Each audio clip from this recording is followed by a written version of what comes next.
Fever rookie Tiffany Mitchell is with us now. I know this is pretty early off the season, not even 24 hours after your guys' season ended. But as we talked throughout the year, it was about you adjusting to that first-year role. Mm-hmm. Can you look back at that year yet and how it went for you and your general thoughts? I'm still kind of trying to digest it all, but nonetheless, I had definitely had fun. I learned a lot this season. It was a roller coaster season, but the vets definitely helped me out making this transition from college to being a pro a lot smoother than I initially thought. You came out of the gates playing so well into your first stretch of the WNBA season. Did you feel like there was an adjustment period as you started to get tape on your game and opponents could see your style, at least as it relates to the Fever and the WNBA? And if so, what was that process like trying to adapt? Of course. I was new kid on the block when I first got here, so a lot of people didn't have, a lot of scout on me, and then they started to scout, and then that's when you go back to and adjust to what they're doing to guard you. So it's just a pull and take type thing. You come in during Tamika's final season, an interesting time certainly to come in playing a fairly similar position, a guard, a wing position.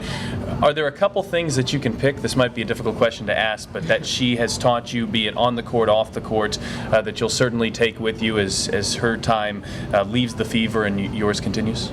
I think with her, it's just recognizing the little things, the details. I know we work so hard on perfecting our shot, our ball handling, but it gets deeper than that. And she definitely taught me it's not just physical, it's mental as well. So just trying to get both of those on the right page and on the same page is something that I can pull from her.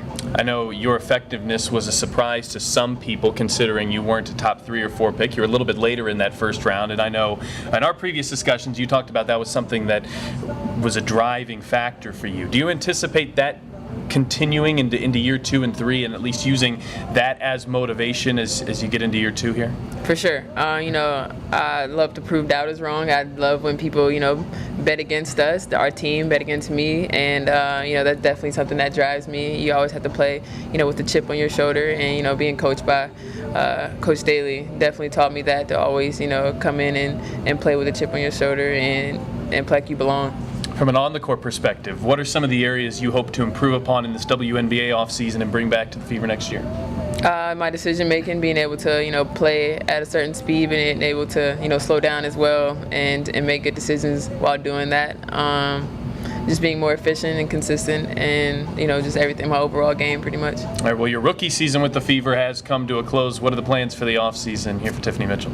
I'll be heading to Russia in probably the next couple days, and start my new journey there. I'm curious because this is your first year having a WNBA offseason, so I would assume you haven't had a whole lot of experience traveling, first of all, let alone playing abroad. Yeah, actually, I've played abroad a couple times. Mm-hmm. I've been to France, I've been to Russia, and I've been to Canada. So I kind of had a little experience, but nothing, this major, being over there for 7-8 months. So it's going to be definitely a new experience for me, but, I'm welcoming it with open hands and ready to learn and experience that. Well, Tiffany, I know Fever fans were thrilled with what they got in their 9th overall first-round draft pick. Congrats on a very strong freshman campaign, if you will, and we'll look forward to seeing you back next year. Thank you.